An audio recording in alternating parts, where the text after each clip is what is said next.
What's good, you Buffs fans? Welcome on back to another episode of Red Zone SCO. It is game week, and we are talking about the preview of this game, but wanted to just quickly take a second to say thank you guys so much for all the love and support on last week's video. If we can go ahead and keep that momentum going, smash the like button, comment down below who you guys are feeling is going to be the biggest impact in the North Dakota State game. And then most importantly, subscribe to stay up to date with the herd. And we'll see you at the top. Let's go. All right, ladies and gentlemen, just wanted to take 2 seconds to say college football is back. Week 0 officially kicked off, and you could not have asked for a better game between Georgia Tech and Florida State. Now, Florida State was ranked number 10, and I don't believe they should have been. I would have put them at 15, but without a doubt, what a play. What a played game by Georgia Tech.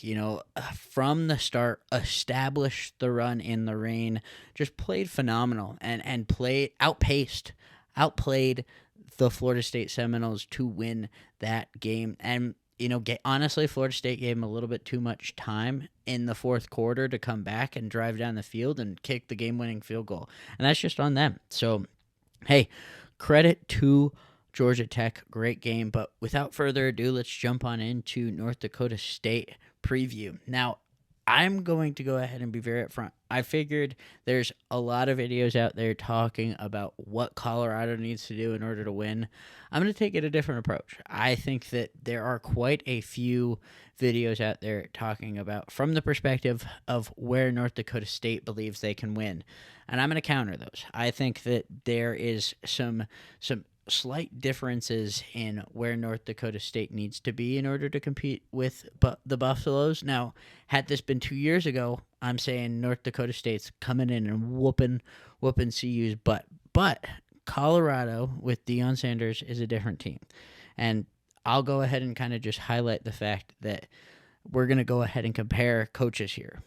Just briefly introducing Tim Polasek. So, Tim Polasek, he started his coaching career in 2003 with Wisconsin Stevens Point. No idea where that is. Not even sure if it's in FBS or Division I, Division II. Didn't really do that much of a research dive on that part. But really what intrigues me about this hire is the roots with North Dakota State. He was there from 2006 to 2012, jumped to go coach for a little bit at another school, and then came back from 2014 to 2016, and then went to the Big Ten in Iowa, and then Mountain West in Wyoming as their offensive coordinator. His last stint as offensive coordinator, Wyoming was not a team of, by any means, of amazement, but the pass game was not there. The run game was subliminal at best. But it's a Mountain West Conference team. They are not by any means the top of the top of the peak for that organizational conference. But without going any farther on that, just wanted to go ahead and say he and that team may have just not had a quarterback that was up to par with where they needed to be in order to throw the ball enough, but they did not have a game that was over 20 passing attempts. Now, from a defensive standpoint, if you're scouting them, you know that, hey, we only have to guard the pass 20 times this game. The rest of this game is going to be a run defense flip. Now, why I'm mentioning this is because this is exactly what North Dakota State does. They are a run team. They are a power offense team. And what that means is that they do a lot of motion. They are stacking the play side with an advantage to where they're going to run it. They're most likely going to have an extra lineman, a tight end, somebody to go ahead, or even a double running back set to go ahead and kind of stack the gaps to create more room for their running backs. Now, is this perfect for Tim Polasek? Yes. This is the coaching style. This is what he's looking to do from an offensive standpoint. That's exactly what he likes. I think the quarterback is something that they'll probably have a little bit more of a deeper dive into as they expand. But hey, it's year one. I think he's going to work with what he's got, try to use that power offense and establish themselves as a running team. Now, this is where I'll jump on in and just briefly say, from their perspective, they are missing one really key running back, and that is Penu. Now, he is somebody that could potentially play, but the Bison said that would probably be a 75% no and a 25% yes. And just in case you're wondering where I'm getting these statistics from, it's the Bison Zone Media. Some of their announcers said this. It is not a actual statistic or a actual word from the team, but it's somebody who has a strong enough insight to the team to know that most likely he's not going to play. Now, they went on a rant and said the running back room is also not up to par with where Tim Polasek wants it to be. They may even quite literally be using a linebacker and Peter Hugo to play as a running back against CU just to go ahead and kind of cover the depth. They also have a player by the name of TK Marshall that will most likely step up as well. So the three names, and they were really saying that TK and Penu were their top running backs in that room. And other than that, he was saying that it was going to be a little bit of a tough go at things here with where they stand, and eventually that's just going to be something that they have to recruit into. So interestingly enough, on that point, covering the gaps is somewhere where I believe that they will try to take advantage of. They're probably going to use last year's film to go ahead and go over where we struggled. I don't think that's going to be sufficient enough, if I'm being honest. I know that they've got a fairly strong up offensive front. They are missing a player by the name of Hunter Baruso. I know that he was a long snapper, and I believe he kind of subbed in on the offense, kind of like a flex tight end capability. So that they're also missing somebody of his nature who will be an impact from them. But sorry, little side point. Going back on track here, I think the biggest key impacts as far as stopping that power is going to be, first and foremost, Chidozie Nwankwo, Tarion Carter, and then Shane Cokes, and even Anquin Barnes. I will share with you that I believe there might be some rotational pulls from like BJ Green on the inner sides of the line, and then Arden Walker potentially. But I see us really trying to cover up those gaps. I think we'll be able to do so with the big bodies of Tarion Carter and Shane Cokes. But I think Chidozie is if you watch his film, I know Dave Talks Buffs did a great breakdown of that as well. He is really able to go ahead and fight off multiple people, stuff the gap, and make it hard for a running back to have an adjustment. And that is exactly where I think it's going to benefit us. I think we're really going to be able to shut down the whole creation by this power offense and the running game, forcing them to turn their running game, around and put it into a passing team. So, and I'll take our corners over their wide receivers pretty much all day. I think we might get burned a couple of times, but I think overall we'll really be able to stick with them on the corners.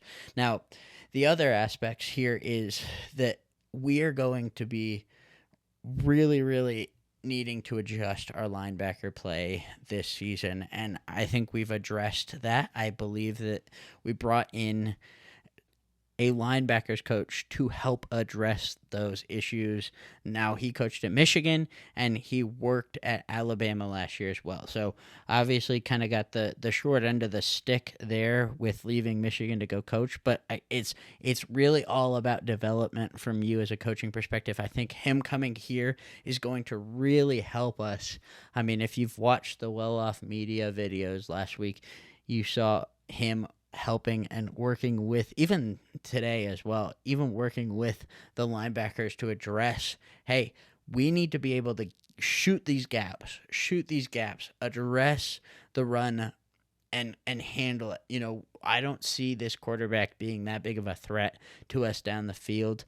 I don't think he can really sling that thing more than 30 yards, so I don't really see it being an issue here. So linebackers stepping it up, I think we're going to be able to not only just the players that we have out, I think we're just going to outcoach them in that regard of, hey, awareness, be able to adjust quicker, and just kind of make the correct plays to stop the run. And I think Nakai Hill-Green is going to be somebody that we put on in there to make a veteran decision and direct us going forward. So that's a little bit of where they started with the running backs, especially on the power offense side. The running backs is going to be a huge negative for them this game. Don't think they'll be really getting that going. But let's also touch on some other key points. As they mentioned, you know, Cole Wisnowski on the defensive front for them, they said that safety's going to be a little bit weaker. I also think that they said it's really going to come down to the defensive line. But just quickly coming back to those safeties, they are going to be running a 3 rotational safeties between Young, Jones, and Givens. Now, from that perspective, all of these guys they mentioned as being somebody that don't have a whole lot of experience playing, you know, that they really relied on Cole Wisnowski a lot last year, and that's really going to be an impact on where they can kind of step it up and the coverages they can run and how much trust you can have in your safeties. I understand, hey, it's next man up mentality, but you know, these guys really are going to have a lot coming into a loud stadium. The microphones in the helmets, especially if you're not used to that, is going to be a difficult pull. But hey, you know, this 3-man rotation that they've got here, we'll see what happens for them. I will go ahead and kind of say I don't really think that with the way that they wanted to set things up with Cole Wisnowski, that this was in their game plan. You know, they were anticipating him to be back by the beginning of the season, and at this point, you know, unlikely. So that really kind of throws a little bit of a wrench in their system. But they talked about their defensive line as being the key to winning this game. Now, of course, arguably, I mentioned kind of the same thing earlier, but you know, I think that let's talk about this from the perspective of we've got a lot of new offensive linemen, and I don't think that you can really use any of the film you have on the offensive linemen from last year. I don't think that you can count on the wherewithal that the offensive linemen are not going to make quick adjustments with Phil Holt being their coach, seeing it firsthand action. I don't know whether Phil is going to be in the booth. I would imagine from his perspective that might be a definite beneficial to be watching from above and saying, hey, here's where we need to pick it up.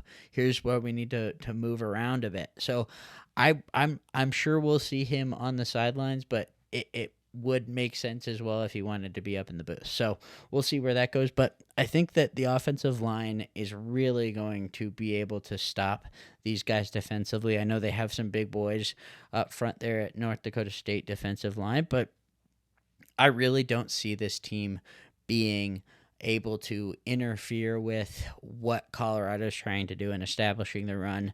I think that we're going to run a little bit more of a screen RPO option here. I really am excited to see how our offense looks, I would beg to differ that it's going to be the same offense. I think we're really going to see some NFL like offensive plays here and offensive style. So I don't think that this line is going to be something that is going to be able to compete with the way that we're going to play them. And let alone, we're not even talking about the altitude and the impact that the altitude is going to have on these boys.